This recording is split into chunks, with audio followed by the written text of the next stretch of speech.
নমস্কার বন্ধুরা, তিয়াসাস রেসিপিতে সকলকে স্বাগত জানাই। হাতে যদি মাত্র 5 মিনিট সময় থাকে তো নির্দ্বিধায় আজকের এই রেসিপিটা দেখে নিতে পারেন বাচ্চার টিফিন বানানোর জন্য।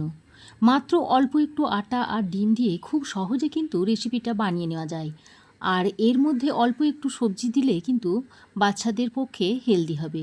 তো চলুন দেখে নিই আজকের এই খুব সহজ ও হেলদি বাচ্চাদের টিফিন বা ব্রেকফাস্টের রেসিপিটা। রেসিপিটা বানানোর জন্য একটা মিক্সিং বোলের মধ্যে দিয়ে দিচ্ছি এই বাটির মাপ করে 2 বাটি গমের আটা। আপনারা চাইলে শুধু গমের আটা কিংবা শুধু ময়দা দিয়েও করতে পারেন, আবার গমের আটা আর ময়দা দুটো মিশিয়েও করতে পারেন। এবার আমি এই আটার মধ্যে দিয়ে দিচ্ছি 2টো ডিম। এই ডিমগুলো যেহেতু ছোট সাইজে তাই আমি এখানে 2টো ডিম ব্যবহার করছি। বড় সাইজের ডিম হলে আপনারা একটা ডিম দিয়েও করে নিতে পারেন।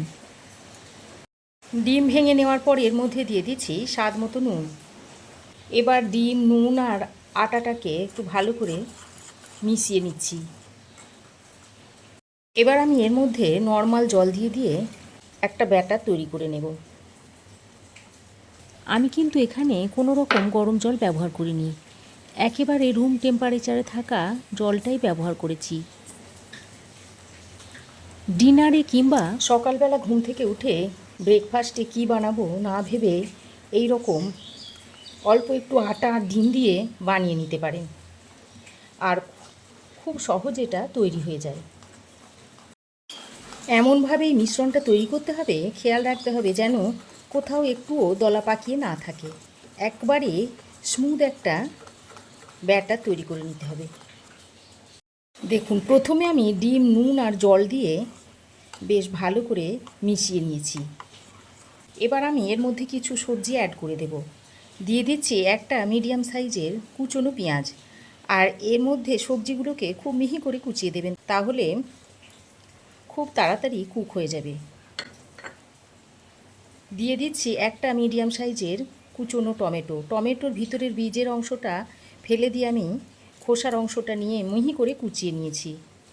আর দিয়ে দিচ্ছি কাঁচা লঙ্কা কুচি, তবে ঝালটা আপনারা আপনাদের প্রয়োজন মতো দিয়ে নেবেন। আর অল্প একটু গোলমরিচের গুঁড়ো দিয়ে দিচ্ছি।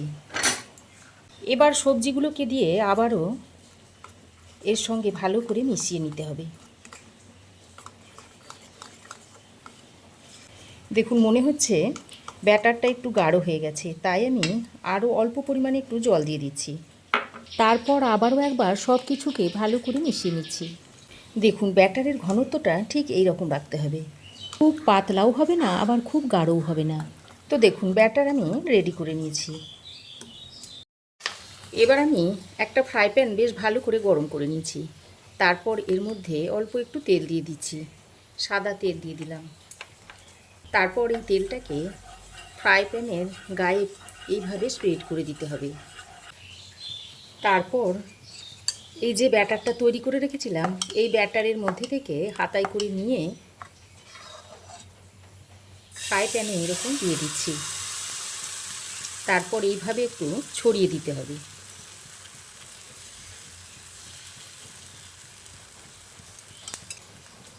এবার এটাকে ঢাকা দিয়ে 2 থেকে 3 মিনিট মতো রান্না করে নিতে হবে। দেখুন, 2-3 মিনিট পর ঢাকাটা খুলে নিয়েছি, আর উপরটা দেখুন ভালোভাবে শুকিয়ে এসেছে। এবার এটাকে উল্টে দিচ্ছি।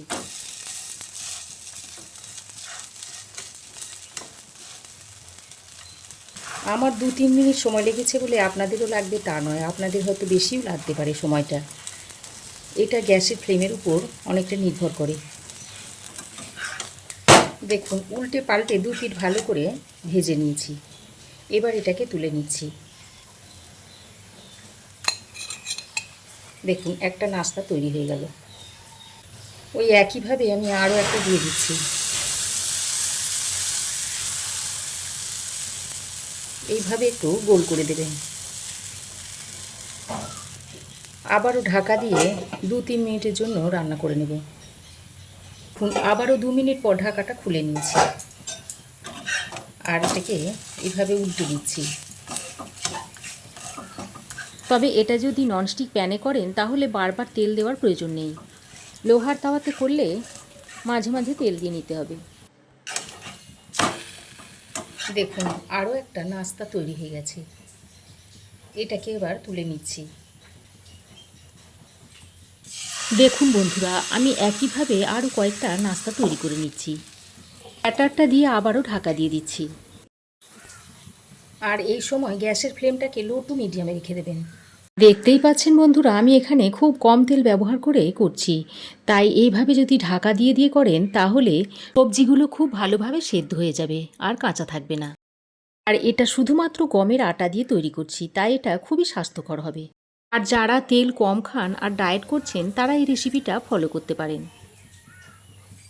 দেখুন বন্ধুরা, নাস্তা আমার তৈরি হয়ে গেছে, আর দেখতে দেখুন কত সুন্দর লাগছে।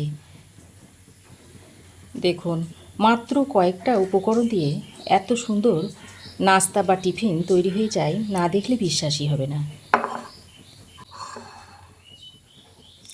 দেখুন কতটা নরম হয়েছে, দেখুন সফট। এখনও গরম রয়েছে তাই ভালো করে দেখানো যাচ্ছে না। দেখুন কতটা নরম হয়েছে, একেবারে তুলোর মতো তুলতুলে।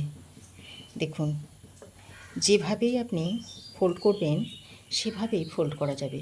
ব্যাটার যদি ঠিকঠাক করে রেডি করতে পারেন তাহলে একটা নাস্তাও কিন্তু ছিঁড়বেও না বা ফাটবেও না। এইভাবে খুব কম সময়ের মধ্যে তৈরি করে বাচ্চাদের টিফিনে দিতে পারেন বা সকালের ব্রেকফাস্টে ব্যবহার করতে পারেন। এছাড়াও আপনারা ডিনারেও এটাকে ব্যবহার করতে পারেন। আবার যদি ভাবেন যে অফিস থেকে এসে ক্লান্ত বোধ করছেন, সেই সময় এই রেসিপিটা ঝটপট তৈরি করে খেয়ে নিতে পারেন। একটা আমি ছিঁড়ে আপনাদের দেখাচ্ছি। এটা আপনারা টমেটো সস দিয়ে বা যে কোনো চাটনি দিয়েও সার্ভ করতে পারেন, এছাড়া শুধু মুখেও খেতে পারেন।